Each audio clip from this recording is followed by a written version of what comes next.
안녕하세요. 2025년 11월 13일자로 2026학년도 대학 수학 능력 시험이 끝났습니다. 한 해 동안 정말 수고 많이 하신 모든 수험생분들께 정말 대단하다는 말씀 드리고 싶어요. 자신이 열심히 공부한 만큼 그리고 그보다 더 좋은 결과가 있으시면 좋겠습니다. 수능이 끝나고 수험생분들의 반응이나 업데이트되는 자료들을 슬슬 보니까 이번 수능 생연 역시 작년처럼 어려웠던 것 같아요. 진짜 좀 아니다 싶었던 건 뭐냐면 오답률 1위의 오답률이 무려 82.3%예요. 그냥 5개 선지 중에 하나로 찍어도 맞힐 확률이 20%인데 이 문제를 맞힌 학생들이 20%가 안 된다는 거죠.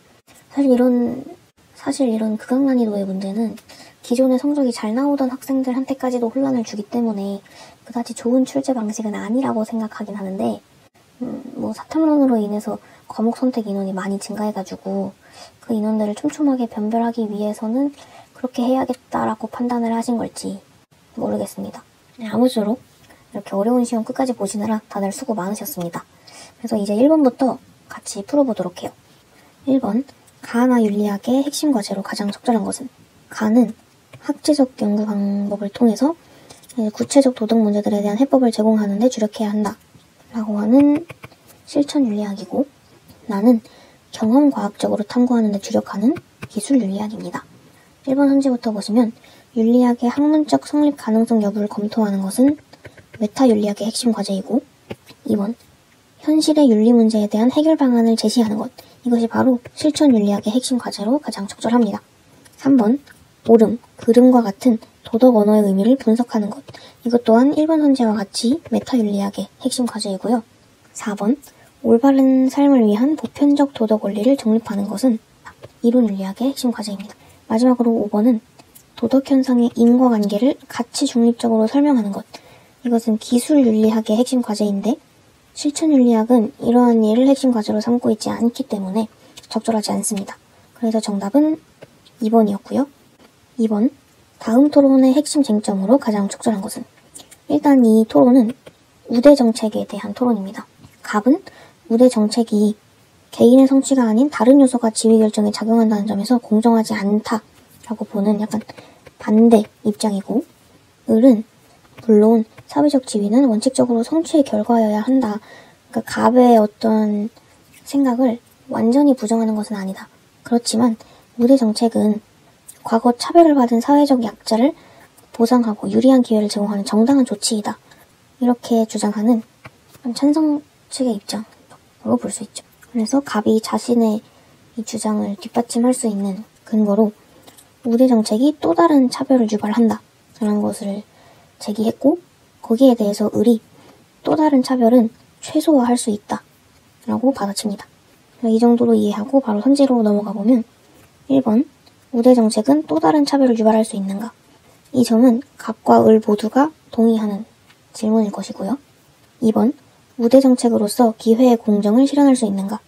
을은 우대 정책을 통해서 공정한 기회를 실현할 수 있다라고 보지만 갑은 우대 정책이 다른 사람들의 기회를 축소한다 라고 보기 때문에 이 2번 선지가 이 토론의 핵심 쟁점으로 가장 적절합니다. 3번 사회적 지위 분배에서 기회의 공정을 실현해야 하는가? 이 점은 너무 당연하게도 갑과 을 모두가 동의할 질문으로 보이고요. 4번 우대 정책은 약자에게 유리한 기회를 제공할 수 있는가? 이 질문 또한 갑과 을 모두 동의할 것입니다. 갑은 우대 정책이 약자에게 유리한 기회를 제공을 하는데 그게 약자들에게만 유리한 기회를 제공하기 때문에 역기능이 나타난다라고 주장을 하는 것이고, 을의 경우에는 사회적 약자에게 유리한 기회를 제공함으로써 공정한 기회를 실현할 수 있다라고 바라보는 것이죠.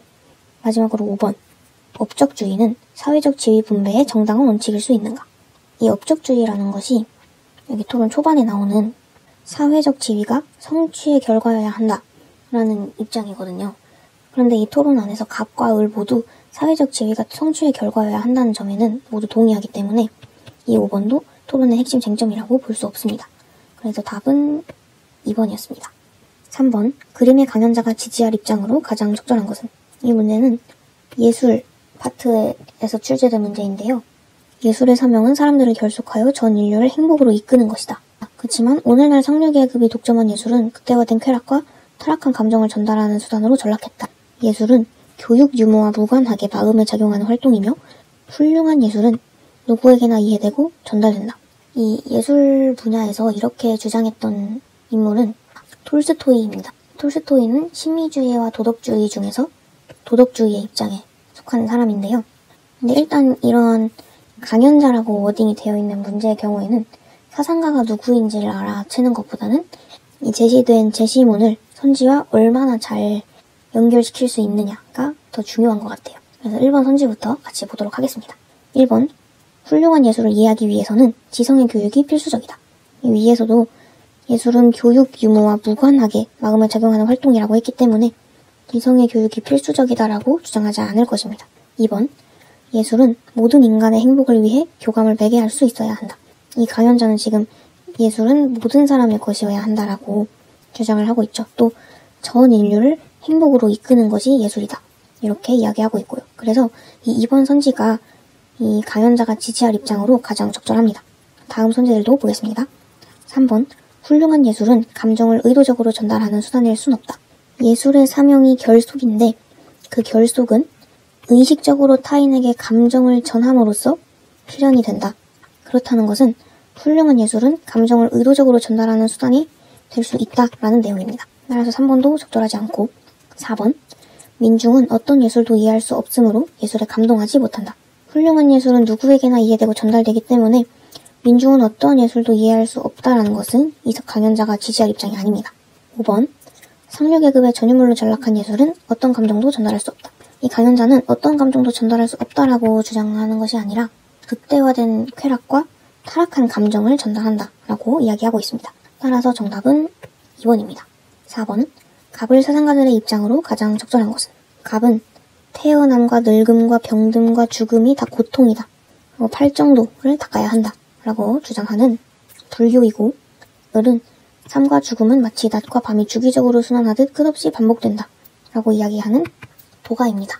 1번 선지부터 보시면 현세에 악업을 쌓으면 내세에 다시 태어날 수 없다. 불교의 입장에서 현세에 악업을 쌓으면 내세에 나쁘게 태어나겠죠. 이 다시 태어나지 않는다라는 것은 불교의 입장에서 열반에 이르렀다라고 볼 수 있기 때문에 이 현세에서 나쁘게 산 사람이 이 열반에 이르러서 해탈을 하고 다시 태어나지 않는다? 이거는 있을 수 없는 일이라고 볼 것입니다. 그래서 1번은 적절하지 않고 2번, 모든 번뇌가 소멸된 사람도 죽음의 고통을 벗어날 수 없다. 모든 번뇌가 소멸된 사람은 앞서 말한 해탈, 즉 열반의 경지에 이른 사람입니다. 그래서 해탈한 사람은 윤회에서 완전히 벗어나는 거죠. 그렇다는 것은 죽음의 고통을 벗어날 수 있다라는 것이고 2번 선지도 적절하지 않습니다. 3번, 태어나 죽음에 이르기까지 인의에 따라 살아가야 한다. 이 도가의 입장에서 인의는 매우 인위적인 것이죠. 그리고 도가에서는 인위적인 것을 좋아하지 않습니다. 그래서 3번도 적절하지 않고 4번, 죽음 이후 흩어진 기는 순환에서 벗어나 필연적으로 사라진다. 이 도가의 입장에서 죽음 이후 흩어진 기는 순환에서 벗어나는 게 아니라 계속 순환합니다. 계속 순환. 그래서 4번도 적절하지 않고 5번, 삶과 죽음의 참된 의미를 깨달으려면 꾸준히 수행해야 한다. 이 수행이 불교에서는 제시문에서도 나오는 팔정도가 되는 것이고 도가에서는 좌망과 심재를 이야기할 수 있겠죠. 그래서 이러한 수행을 통해서 삶과 죽음의 참된 의미를 깨달을 수 있다라는 점에 불교와 도가 모두 동의합니다. 그래서 정답은 5번입니다. 5번, 다음을 주장한 사상가의 입장으로 가장 적절한 것은 고독의 불안, 허전함, 정복하려는 욕망 이런 것 때문에 사람들은 서로 육체적으로 원하는 것이 곧 사랑이라고 여기는 그릇된 결론에 빠지기 쉽다. 하지만 이런 육체적 결합은 일시적, 의미 이상의 결합이 결코 아니다. 이런 이야기를 하는 사상가는 에리 프롬입니다. 사실 이 문제도 아까 그 예술 파트의 문제와 같이 독해로 충분히 풀 수 있는 문제라고 보여요. 근데 제가 이 사상가가 에리 프롬이라는 거를 아는 이유는 대학교 교양 수업 중에 이 에리 프롬을 배웠어서 아는 거예요. 그래서 제가 이 영상에서 이 문제를 풀 때는 최대한 독해로 한번 풀어보도록 하겠습니다. 1번, 사랑하는 사이에서는 서로 어떠한 욕망도 추구할 수 없다. 대부분의 사람들 마음속에 성적 욕망은 사랑의 관념과 결부되어 있다라고 하는 것을 보면 사랑하는 사이에서 성적 욕망 자체를 부정하는 것은 아닙니다. 따라서 1번은 적절하지 않고 2번, 성적 욕망을 동반한 육체적 관계는 사랑에서 비롯될 수 없다. 이 제시문에서는 사랑에서 비롯된 성적 욕망을 동반한 육체적 관계를 부정하고 있지 않습니다. 오히려 이 사상가가 사랑에서 비롯된 것이 긍정적이다 라고 바라볼 것이라는 점을 예측할 수도 있습니다. 3번. 사랑이 전제되지 않으면 성적 관계는 지속적 의미를 가질 수 없다. 제시문에서도 성적 욕망이 사랑에 의해 자극되지 않으면 육체적 결합은 일시적 의미 이상의 결합이 결코 아니다. 즉, 지속적 의미를 가질 수 없다 라고 알려주고 있기 때문에 이 3번 선지가 가장 적절합니다. 4번. 성적 욕망과 사랑의 관념이 결부된 상태로는 타인과 결합할 수 없다. 이 제시문에서 하고자 하는 이야기는 성적 욕망과 사랑의 관념이 결부된 상태에서만이 이 타인과의 지속적인, 일시적인 것이 아니라 지속적인 결합을 할 수 있다라는 이야기를 하고 싶은 거거든요. 따라서 이 4번 선지도 적절하지 않습니다. 5번. 불안에서 비롯된 육체적 결합이 서로를 미워하게 만들 순 없다. 고독의 불안에서 비롯된 육체적 결합은 심지어 서로 혐오하게 만들기까지 한다 라는 것을 보면 이 5번 선지 또한 적절하지 않은 것을 알 수 있고 정답은 3번입니다. 6번. 다음 가상편지를 쓴 사상가의 입장으로 가장 적절한 것은 우리 학생들에게. 평가원 분들 중에 되게 감성적인 분이 계신 것 같아요. 나는 작년에 이런 가상편지 못 받았던 것 같은데.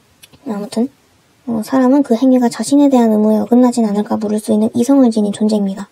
그래서 남은 인생이 쾌적함보다 해악의 위험이 크다는 이유로, 그리고 자기 사랑의 관점에서 이 두 가지를 근거로 들어서 스스로 삶을 마감하려는 누군가가 있다면 그걸 이제 다시 생각해 볼 필요가 있다라는 이야기를 하고 있는 편지예요.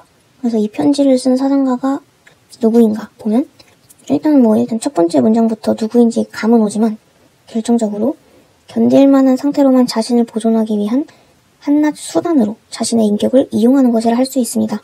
자신의 인격을 수단시만 한다 라는 워딩을 쓴 사상가는 바로 칸트죠. 칸트가 여러분은 세상 무엇과도 바꿀 수 없는 하나뿐인 사람이고 포기하고 싶어도 포기할 수 없고 포기해서도 안 되는 사람이라고 말을 해주고 있습니다. 그래서 이 칸트의 입장으로 가장 적절한 것을 한번 찾아볼게요. 1번. 쾌적함과 해악의 크기를 비교하여 보편적 법칙을 수립해야 한다. 쾌적함과 해악의 크기를 비교하는 것은功利주의적 관점이고 칸트가 부정적으로 생각하는 것입니다. 그래서 1번은 아니고 2번. 자기 보존을 위한 노력은 자신의 인격을 수단으로만 대하는 것이다. 자기 보존을 위한 노력은 자신을 목적으로 대우해주는 것입니다. 만약에 이 자기 보존을 위한 노력, 이 자리에 스스로 삶을 마감하려는 것이 들어간다면 그것은 자신의 인격을 수단으로만 대하는 것이라고 할 수 있겠죠. 3번. 자기 사랑의 원리에 근거한 준칙이 의무에 부합하는 경우는 없다. 자기 사랑의 원리에 근거하였더라도 그 준칙이 결과적으로 의무에 부합할 수 있습니다. 그래서 그런 경우는 없다라고 이야기하는 이 3번 선지도 적절하지 않고요. 4번.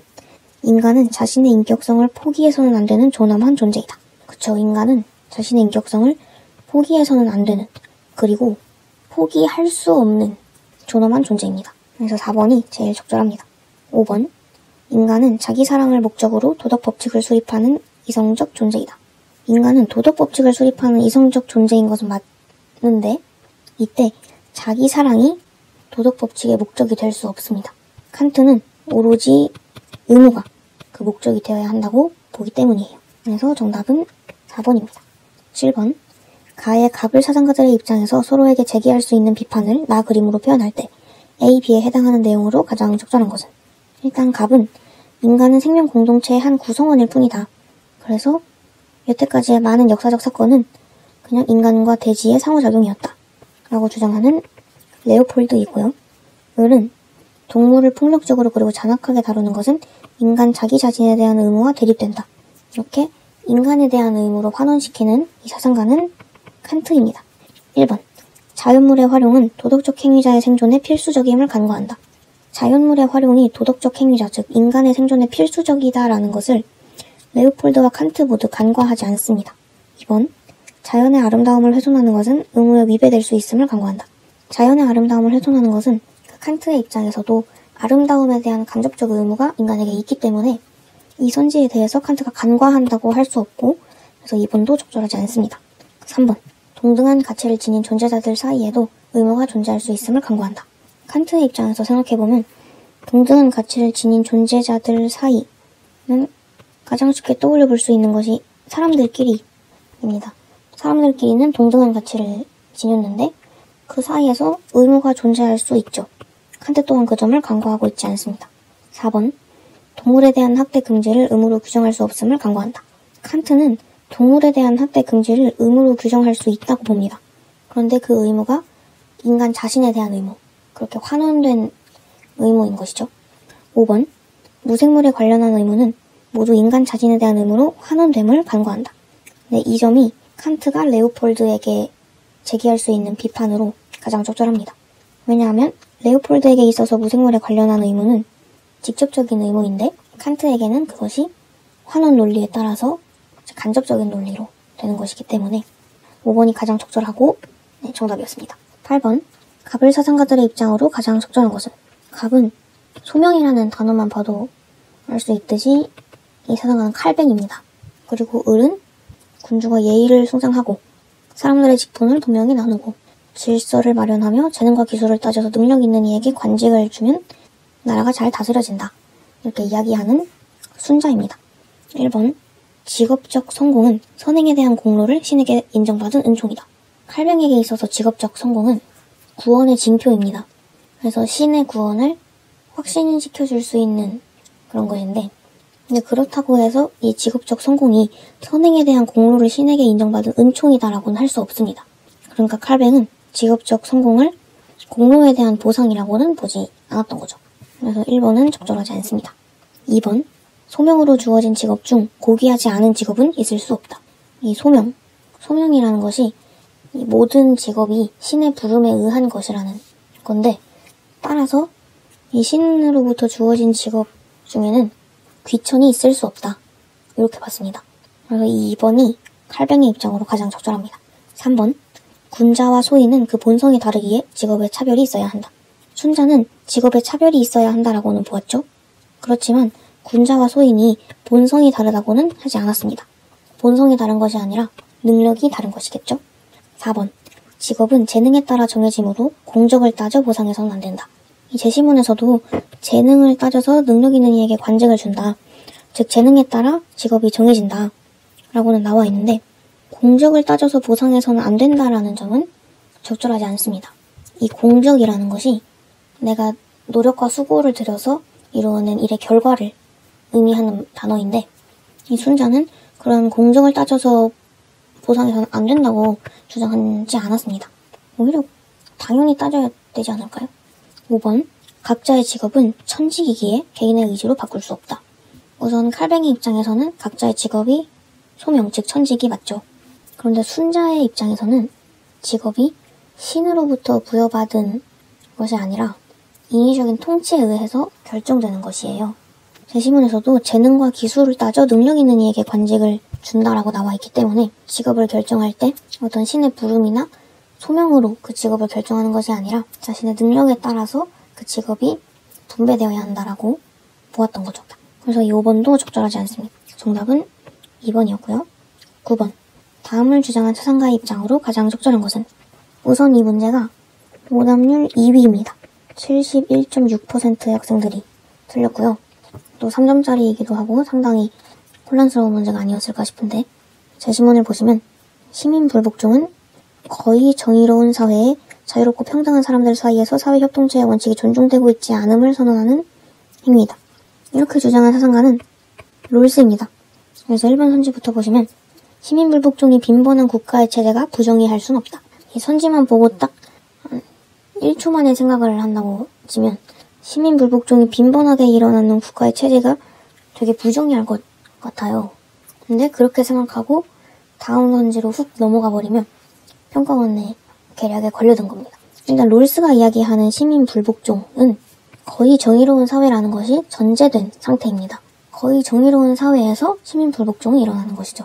그러다 보니까 시민 불복종이 빈번하게 일어나는 국가라고 하더라도 그 국가는 거의 정의로운 사회이기 때문에 그 체제 자체가 부정의할 수는 없습니다. 그래서 이 1번 선지가 바로 가장 적절한 정답이었어요. 2번. 시민 불복종은 정치적 원칙에 근거해 정당화되어서는 안 된다. 이 정치적 원칙이라는 게 정의의 원칙처럼 합의되고 공유된 정의관이라고 볼 수 있겠고 그러한 정치적 원칙에 근거해서 정당화되어야죠. 3번. 시민불복종은 법에 대한 충실성을 불가피하게 거부하는 위법행위이다. 이 시민불복종이 위법행위인 것은 맞습니다. 그런데 법에 대한 충실성을 거부하는 행위다 라고 볼 수는 없어요. 왜냐하면 시민불복종은 처벌을 감수하기 때문에 그러한 처벌 감수 등을 통해서 법에 대한 충실성을 표현하기도 한다 라고 롤스는 주장합니다. 4번, 거의 정의로운 사회에서는 헌법 원칙에 대한 의도적인 위반은 존재하지 않는다. 이 헌법 원칙은 한 사회의 가장 기본적인 정의를 규정하는 원칙이라고 보면 될 것 같은데, 거의 정의로운 사회는 정의롭기는 하지만 완전히 완벽하게 정의롭진 않다는 거잖아요. 그렇기 때문에 이 사회 내에는 심각한 부정의가 존재할 수 있습니다. 따라서 이 헌법이나 정의의 원칙, 즉 이 선지에서는 헌법 원칙에 대한 의도적인 위반이 존재할 수 있는 거예요. 만약에 거의 정의로운 사회에서 헌법 원칙에 대한 의도적인 위반이 존재하지 않는다면 시민불복종에 거의 정의로운 사회를 전제를 할 필요가 없어요. 애초에 시민불복종이 일어날 이유가 없을 테니까. 그렇지만 일단 롤스가 주장하는 거의 정의로운 사회에서는 심각한 부정의가 있고 헌법 원칙에 대한 의도적인 위반이 존재하기 때문에 시민불복종이 성립이 가능하다라는 것이죠. 그래서 4번도 적절하지 않은 선지입니다. 5번, 시민불복종의 대상이 되는 법은 불복종이 가져올 무질서의 가능성에 근거해 정해진다. 이 어떠한 법이 시민불복종의 대상이 될 것인지를 가르는 그 기준은 그 법이 정의의 원칙에 명백히 위반되었느냐입니다. 따라서 그 법이 시민불복종의 대상이 되는 근거가 불복종이 가져올 무질서의 가능성이 될 수는 없어요. 이것은 그냥 시민불복종의 정당화 조건 중 하나일 뿐입니다. 그래서 5번도 적절하지 않고 정답은 1번입니다. 10번, 다음을 주장한 사상가의 입장으로 가장 적절한 것은 도구적 행위는 개인의 목적에 맞춘 성공지향적 행위이다. 이에 비해 의사소통적 행위는 상호 이해를 통해 행위의 계획들을 조정하는 이해지향적 행위이다. 그래서 의사소통적 행위자들은 개인의 성공을 우선적으로 지향하지는 않지만 이렇게 조화를 하면서 개인적 목표를 추구한다. 이렇게 주장하는 이 사상가는 사실 의사소통만 보면은 떠올릴 수 있듯이 하버마스입니다. 1번 선지부터 보시면 의사소통적 행위는 상호 이해가 반드시 요청되는 사회적 행위이다. 제시문에서도 의사소통적 행위는 상호 이해를 통해 이렇게 나와 있는 것처럼 상호 이해가 반드시 요청되는 사회적 행위입니다. 그래서 1번이 가장 적절합니다. 2번, 의사소통적 행위에 참여해야만 이성적 능력을 발휘할 수 있다. 이 이성적 능력은 의사소통적 행위에 참여해야만 발휘할 수 있는 것은 아니고 도구적 행위에서도 합리적인 수단을 선택하고 이런 식으로 이성적 능력을 발휘할 수 있기 때문에 2번은 적절하지 않습니다. 3번, 의사소통적 행위자들은 합리적 대화보다 효율적 선택을 우선한다. 이거는 이 둘의 자리가 바뀌었죠. 만약에 이 둘의 자리를 바꾸지 않고 선지를 적절하게 바꾸려면은 이 의사소통 자리에 도구를 넣으면 됩니다. 도구적 행위자들은 합리적 대화보다 효율적 선택을 우선한다. 4번, 개인적 목표는 공동의 상황 정의에 근거할 때만 달성할 수 있다.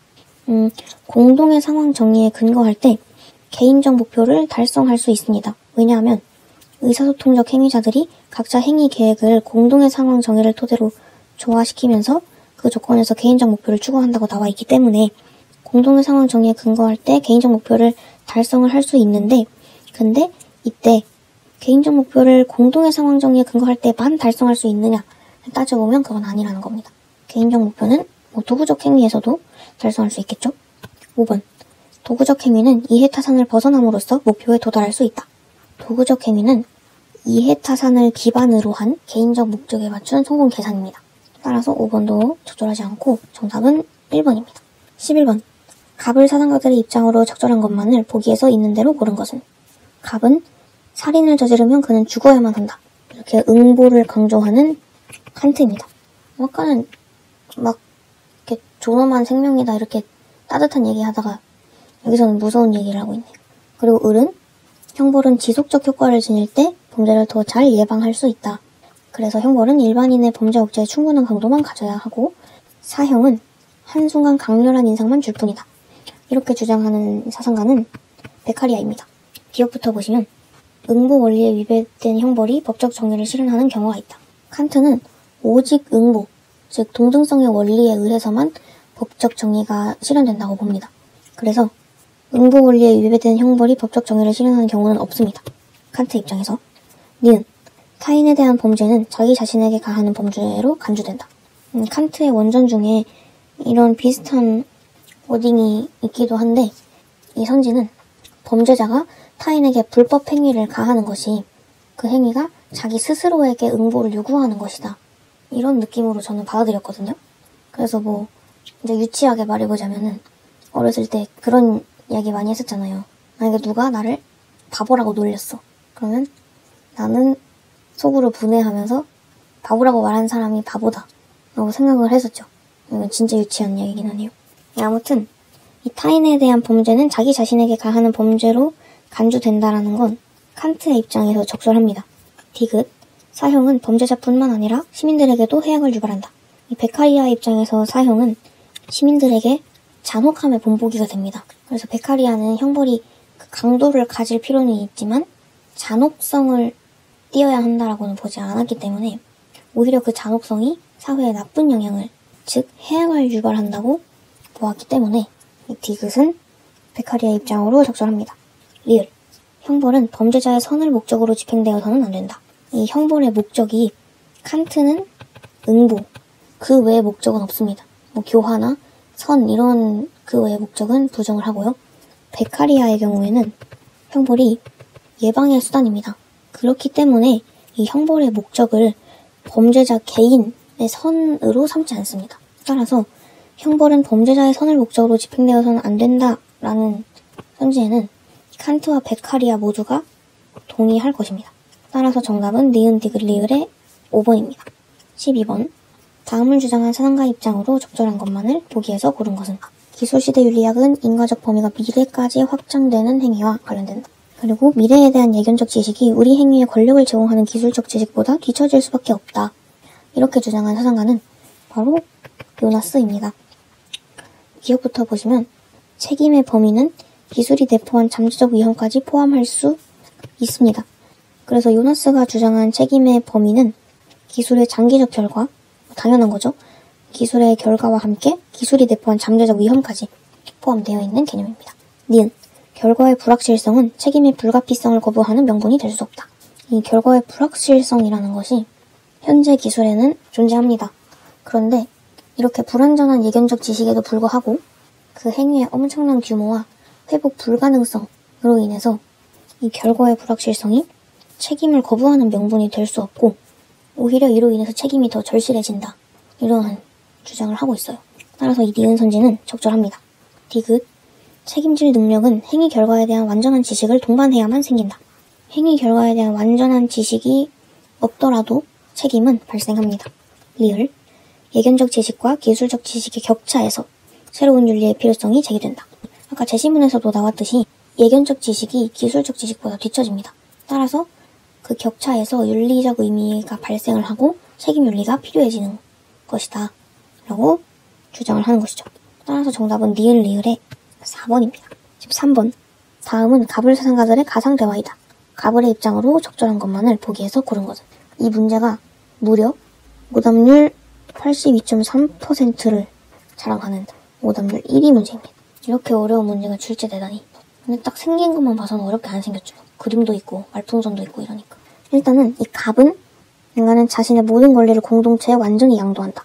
근데 그럼으로 인해서 또 아무에게도 주지 않는 것이다. 이렇게 주장한 루소이고요. 을은 인간은 자신의 생명, 자유, 재산에 대한 소유를 보존하기 위해서 자연상태의 자유를 단념하고 사회 및 정부의 자신을 구속시킨다. 이렇게 주장하는 로크입니다. 기억부터 보시면 개인은 다수의 전체 의지에 복종함으로써 자유를 보장받는다. 이 루소의 입장에서 전체 의지랑 일반 의지는 같은 것이 아닙니다. 일단 이 일반 의지는 공동의 이익만을 추구하는데 근데 이 전체 의지는 단순히 개별 의지들의 총합일 뿐이기 때문에 전체 의지에 복종함으로써 자유를 보장받는다라고는 할 수 없습니다. 이 선지가 적절한 선지가 되려면 이 전체 의지 자리에 일반 의지가 들어가야 합니다. 니은, 입법권은 어떤 정부 형태든 모든 국가에서 최고 권력이다. 일단 로크에게 있어서 입법권은 국가의 최고 권력입니다. 그리고 이때 로크는 그 정부의 형태가 군주정이든 어떤 형태든 그런 것들을 다 막론하고 입법권이 국가에서 최고 권력이다. 이렇게 주장했습니다. 디귿, 사회계약과 소유권 행사에는 인민의 동의가 필수적이다. 우선 사회계약에는 인민의 동의가 필수적이죠.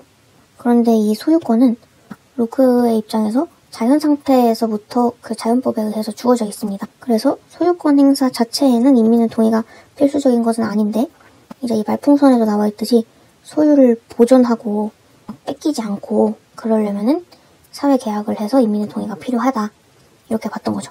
리을, 시민들은 정부를 교체할 수 있는 권력을 갖는다. 우선 로크의 입장에서 로크는 정부가 신탁, 즉 서로 한 그 약속을 위반할 경우에 저항권을 통해서 정부를 교체할 권력을 갖는다고 봅니다. 그리고 루소의 경우에는 그 주권, 즉 일반 의지는 불변합니다. 그치만 그 주권을 집행하는 게 이 정부인데 행정부인 거죠. 이 행정부가 일반 의지를 위반할 경우에 시민들이 정부를 교체할 권력을 갖는다. 이렇게 봤습니다. 따라서 이 리을 선지는 루스와 로크의 입장으로 모두 적절합니다. 그래서 정답은 리을의 4번이었습니다. 14번. 다음을 주장한 사상가의 입장으로 가장 적절한 것은? 우선 이 사상가는 인을 굉장히 중요시하고 있고, 백성을 법과 제도로 이끌고 형벌로 다스리면 백성은 형벌을 피하려고만 하고 부끄러워할 줄 모른다. 그런데 덕으로 이끌고 예로 다스리면 백성은 부끄러워할 줄 알고 또한 자신의 잘못을 바로잡으려 한다. 그러니까 덕으로 이끌고 예로 다스려야 한다. 이렇게 주장하는 이 사상가는 공자입니다. 이 아래 제시문에서 법과 제도 그리고 형벌이랑 덕, 예, 이 둘을 이렇게 대조하는 것이 공자의 논어라는 원전에 나오는 워딩입니다. 그래서 1번부터 보시면 군자는 의로움보다 이로움을 우선해서는 안 된다. 공자는 이 의를 굉장히 중요시했기 때문에 의로움보다 이로움을 우선시해서는 안 된다 라고 볼 것입니다. 2번. 빈천을 벗어나 부귀를 누리는 사람은 군자가 될 수 없다. 그 군자가 될 수 없지는 않고 정당한 방법으로 얻은 부귀는 군자도 누릴 수 있다 라고 보았습니다. 3번. 이는 군자의 내면적인 덕목이므로 다스림의 근본이 될 수 있습니다. 될 수 있는 것도 아니고 그냥 다스림의 근본입니다. 이는. 4번. 욕망을 극복하고 극기, 이름을 높이는 것은 인과 예에 어긋난다. 욕망을 극복하는 이것은 극기복례라고 이야기할 수 있을 것 같고, 이름을 높이는 것은 이게 정확한 것인지는 모르겠는데 입신양명이 좀 떠오르거든요. 그래서 이 둘 다 유교의 입장에서 강조하는 것들입니다. 강조하는 수양 방법인데, 따라서 그것들은 인과 예에 어긋나지 않습니다. 입신양명은 그 수양 방법이 아니라 그 유교에서 추구하는 궁극적인 목표입니다. 극기복례는 수양 방법이 맞고요. 그래서 어쨌건 욕망을 극복하고 이름을 높이는 것은 인과 예에 어긋나지 않는 거죠. 5번. 백성 스스로 잘못을 깨닫게 하려면 형벌로 다스릴 수밖에 없다. 형벌로 다스릴 수밖에 없다라고 주장하는 것이 아니라 형벌 대신에 덕과 예로 다스려야 백성이 부끄러움을 알고 잘못을 바로 잡는다. 이렇게 보았습니다. 그래서 정답은 1번입니다. 15번. 가불 사상가들의 입장으로 가장 적절한 것은? 15번이 오답률 3위였는데요. 오답률은 67.7%였어요. 그래서 각부터 보시면 정의로운 분배의 충분 조건은 자신이 소유하는 것을 가질 권리를 소유합니다. 소유 권리론. 그리고 정의로운 상황으로부터 정의로운 단계를 거쳐 발생한 것은 무엇이든 정의롭다. 이렇게 절차적 정의를 주장하는 이 사상가는 바로 노직이죠. 그리고 을. 공정으로서의 정의, 원초적 입장만 보아도 알 수 있듯이 롤스입니다. 1번. 국가의 재분배 행위는 경제적 불평등을 교정할 때만 정의롭다. 노직은 모든 국가의 재분배 행위가 부정의하다라고는 보지 않습니다. 노직이 인정하는, 정의롭다고 인정하는 국가의 재분배 행위가 있는데 그게 경제적 불평등을 교정하기 위한 재분배 행위는 아니에요. 뭐가 정의롭냐면 그 과거의 부정의를 교정하는 경우에는 국가의 재분배 행위가 괜찮다. 그런데 그 경우를 제외하고서는 국가의 재분배 행위는 개인의 소유물을 침해하는 부정의한 일이다. 이렇게 봤던 것이죠. 그래서 일단 1번 선지는 노직의 입장에서 적절하지 않았고요. 2번. 최소 국가보다 더 포괄적인 국가에서는 정의로운 소유가 발생할 수 없다. 우선 이 최소 국가보다 더 포괄적인 국가라는 것은 노직의 입장에서 개인의 소유권이나 자유를 침해하는 기능을 수행하는 국가들입니다. 그런데 그러한 국가라고 해서 정의로운 소유가 아예 발생할 수 없느냐라고 묻는다면은 노직은 그건 아니다라고 대답을 할 거라는 거죠. 왜냐하면 더 포괄적인 국가에서도 그 개인들은 여전히 정당한 취득과 이전의 원리에 따라서 정의로운 소유를 발생시킬 수 있습니다. 그런데 이제 그 국가가 그 이후에 부정의한 재분배를 하면서 그 소유권을 침해한다는 문제가 있다는 거죠. 따라서 최소국가보다 더 포괄적인 국가라고 해서 그 안에 모든 개인들이 정의로운 소유를 발생시키지 않지는 않을 것이다. 이렇게 볼 것 같아요. 3번. 사회 기본 구조는 시민의 기본적 자유와 권리도 분배한다. 이 기본적 자유와 권리는 정의의 제1원칙, 즉 평등한 자유의 원칙에 의해서 보장받는 거죠. 그렇기 때문에 롤스는 모든 시민이 기본적 자유와 권리를 공정하게 분배받아야 한다라고 보았습니다. 그래서 이 분배라고 해서 내가 가진 기본적 자유를 다른 사람한테 떼어주는 그런 분배라고 받아들이는 게 아니라 내가 얼만큼의 기본적 자유를 가졌으니까 다른 사람도 그만큼의 기본적 자유와 권리를 가져야 한다. 그렇게 공정하게 분배가 되어야 한다라는 것이죠. 그래서 3번이 적절했습니다. 4번. 원초적 입장의 개인은 타인이 삶의 목적을 가지고 있음을 모른다. 롤스가 주장하는 원초적 입장의 개인은 일단 합리적입니다. 그래서 타인이 그 자신의 삶의 목적, 즉 선을 추구한다는 사실을 알고 있어요. 모르지 않습니다. 따라서 4번은 적절하지 않습니다. 5번. 분배 절차가 부정의하더라도 분배 결과가 정의로운 경우가 있다. 노직과 롤스 모두 절차적 정의를 따르는 사상가들이죠. 그렇기 때문에 분배 절차가 부정의하면 결과도 부정의하다고 봅니다. 따라서 정답은 3번입니다. 16번. 다음 신문 칼럼에서 강조하는 내용으로 가장 적절한 것은? 일단 이 칼럼의 내용을 짚고 넘어가면 온라인상에서는 여론이 빠르게 형성이 되는데 이때 개인의 색다름을 비난하기도 한다. 그런데 단지 보기 싫다는 이유로 색다름을 억압하는 것은 정당하지 않다. 여론이라는 이름으로 개별성을 억압한다면 개인과 사회의 진보는 불가능하다. 그렇기 때문에 타인에게 해를 끼치지 않는 한도에서 개인의 절대적 자유를 보장해야 하고 개별성의 추구를 독려하는 제도와 공공의식이 필요하다. 이렇게 주장하고 있어요. 그래서 1번 선지부터 보면 여론이 개인의 의견 표현에 개입할 수 있는 경우는 없지는 않고 만약에 타인에게 해를 입히는 경우라면 그 행위에 개입할 수 있다고 보았습니다. 2번. 여론의 횡포가 사라지지 않으면 색다르게 행동할 수 없지 않아요. 그 횡포가 있더라도 횡포를 무너뜨리기 위해서 색다르게 행동할 필요가 있다라고 보는 것이죠. 3번. 색다름을 추구하는 행위에 최대한의 자유를 허용해야 한다. 이 3번 선지가 이 마지막 결론 부분에서 이야기하고 있는 이 문장의 내용과 일치하죠. 타인에게 해를 끼치지 않는 한도에서 개인의 절대적 자유를 보장해야 한다. 따라서 3번이 가장 적절한 선지였고요. 4번. 색다름을 추구하는 개인이 늘어날수록 사회의 발전이 지체된다고 보지 않겠죠. 오히려 획일성을 강요하고 개별성을 억압하는 것이 사회의 진보를 불가능하게 한다고 보았기 때문에 4번도 적절하지 않고 5번. 획일성을 거부하는 것은 비난할 일도 권장해야 할 일도 아니다. 이 획일성을 거부하는 것은 권장해야 할 일입니다. 따라서 정답은 3번이었습니다. 17번. 갑을 사상가들의 입장으로 가장 적절한 것은? 일단 갑은 덕, 그리고 실천 관행에 내재하는 선, 이런 워딩을 보았을 때 맥킨타이어라는 것을 알 수 있습니다. 그리고 을은 자연은 인류를 쾌락과 고통이라는 최고의 두 군주가 지배하도록 하였다. 쾌락과 고통, 이 두 단어만 보아도 알 수 있듯이 벤담입니다. 1번. 친밀도에 따른 차등적 대우는 유덕한 행위가 될 수 없다. 덕윤리 사상가인 맥킨타이어는 공동체와 실천 관행을 중시하죠. 그렇기 때문에 친밀도에 따른 차등적 대우, 그리고 차등적 도덕 행위가 인정 가능합니다. 그래서 유덕한 행위가 될 수 없는 것이 아니에요. 2번. 행위 자체에 내재된 도덕적 속성으로 보편적 도덕 법칙을 세워야 한다.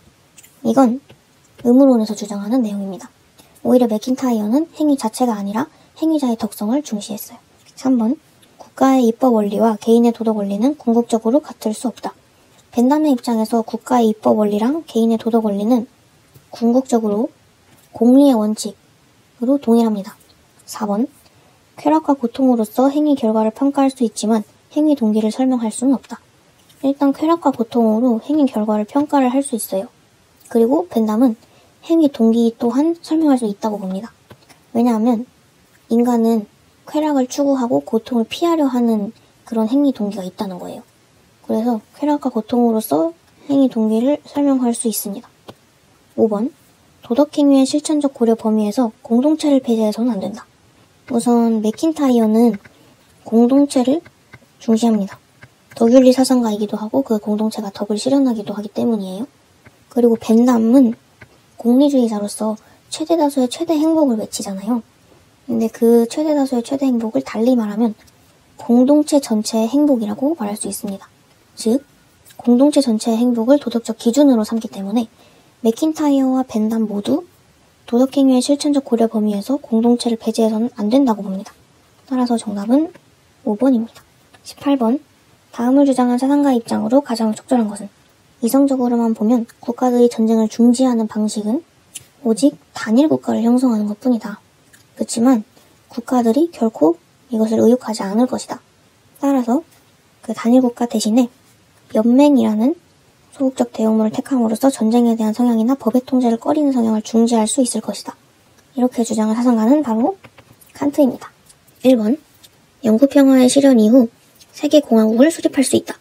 이 세계공화국이 칸트에게 그 영구평화를 위한 이상적 방식이라고 나와 있는데, 근데 정말 이상적 방식일 뿐입니다.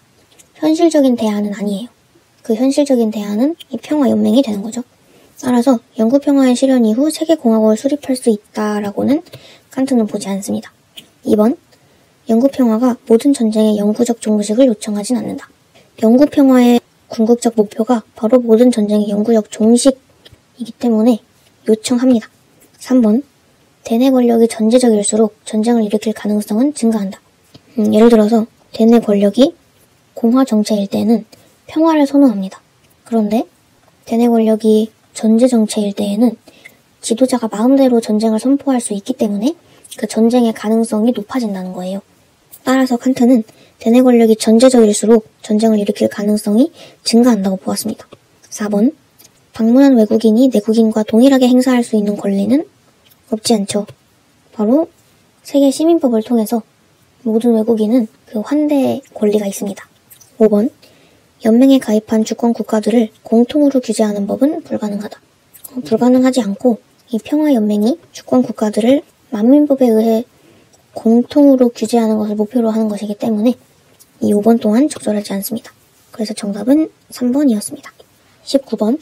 가의 갑을 사상가들의 입장을 나 그림으로 탐구하고자 할 때 A에서 C에 들어갈 적절한 질문만을 보기에서 고른 것은? 우선 갑은 절대 빈곤에 처한 사람들을 도울 의무가 있다고 주장하는 싱어이고, 을은 개인의 재산 처분은 강제될 수 없다고 주장하는 노직입니다. 리을부터 보시면 원조 행위는 원조 주체의 소유권을 필연적으로 침해하는가? 노직은 개인에게 원조 행위를 하도록 강제하는 것은 원조 주체의 소유권을 침해한다고 보았는데요. 근데 만약에 그 원조 행위가 자발적으로 이루어진 자선이라면 그것이 원조 주체의 소유권을 침해한다고 보지 않겠죠? 따라서 리을은 적절하지 않습니다. 디귿.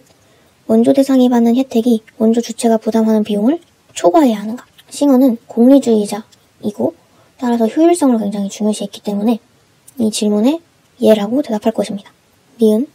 원조 효과가 불확실하다면 원조 결정을 유보할 수 있는가? 이 또한 싱어가 공리주의자이기 때문에 효율성 고려를 중요하게 생각합니다. 따라서 원조 효과가 불확실하다면 원조 결정을 유보할 수 있다고 봅니다. 기역. 빈민을 위한 자선은 도덕적으로 정당한 행위인가? 이 자선은 자발적으로 하는 기부 행위죠. 따라서 이 자선을 도덕적으로 정당하지 않다고 볼 만한 근거가 싱어와 노직에게는 없습니다. 다른 사람들에게도 없겠죠. 네. 아무튼 그래서 이 기역은 노직이 아니요라고 가지 않을 것이기 때문에 적절하지 않아서 정답은 니은 디귿의 3번입니다. 20번. 다음 사상가의 입장에서 문제 상황 속 A에게 제시할 조언으로 가장 적절한 것은? 고통이나 쾌락을 느낄 수 있는 존재는 이익 관심을 갖는다. 그래서 아기의 생명권은 승인하고 다른 동물의 경우에는 승인하지 않는 것은 종차별주의이다. 이렇게 주장하는 사상가는 싱어입니다. 그래서 1번부터 보시면 싱어는 동물이 인간을 위한 수단으로 활용될 수 없다고 보지 않고, 싱어는 인간 외의 모든 동물이 도덕적 지위를 지닌다고 보지 않습니다. 모든 동물이 아니라 고통을 느낄 수 있는 존재로 제한되어 있어요. 3번. 동물 실험을 통해 인간의 이익이 산출될 수 있다는 점은 인정을 합니다. 4번. 인간의 이익과 실험 대상인 동물의 이익을 동등하게 고려하세요. 이 점이 이익평등 고려의 원칙을 주장한 싱어의 입장에서 제시할 조언으로 가장 적절합니다. 5번. 감각 능력을 지닌 동물은 어떤 실험의 대상도 될 수 없음을 명심하세요. 싱어가 인간의 이익과 동물의 고통을 동등하게 저울질해야 한다고는 주장을 하지만 또한 그와 동시에 싱어가 공리주의자이기 때문에 어떠한 실험의 대상도 될 수 없다고는 주장하지 않을 것입니다. 따라서 정답은 4번입니다. 네, 이렇게 2026학년도 대학 수학 능력 시험 생활과 윤리 수능 문제를 모두 풀어보았습니다. 좀 신기했던 것은 그 벤 다이어그램 문제가 이렇게 생긴 문제가 안 나왔다는 게 좀 신기했어요. 네, 아무튼 한 해 동안 정말 무수히 많은 노력을 기울이시고 수고하신 모든 수험생분들 정말 축하드립니다. 이제 마음이 좀 한결 후련해지지 않으셨나요? 이제 만약에 면접을 준비하셔야 되는 분들이 계시다면 면접을 준비하시면 되겠고, 저도 수능 끝나고 면접 준비했어요. 또 수능이 끝난다고 해서 저희 입시가 다 끝나버리는 게 아니더라고요. 수능보다 전 개인적으로 대학교 그 충원 합격 발표 기간이 훨씬 더 떨렸어요. 여러분도 이제 그거를 저와 비슷한 경험을 하게 되실 수도 있어요. 네, 아무튼 여러분 너무 고생 많으셨고, 수능 준비하시면서 바이오 리듬을 맞추시느라 그동안 일찍 주무시기만 했던 분들은 이제 간만에 한번 늦게 주무시고, 아니면 공부를 하느라 그간 일찍 잠에 들어본 적이 없으신 분들은 이제 또 일찍 푹 주무시고 그러시길 바랍니다. 그러면 이상 말을 줄이도록 하겠고요. 그럼 다음 영상에서 만나요.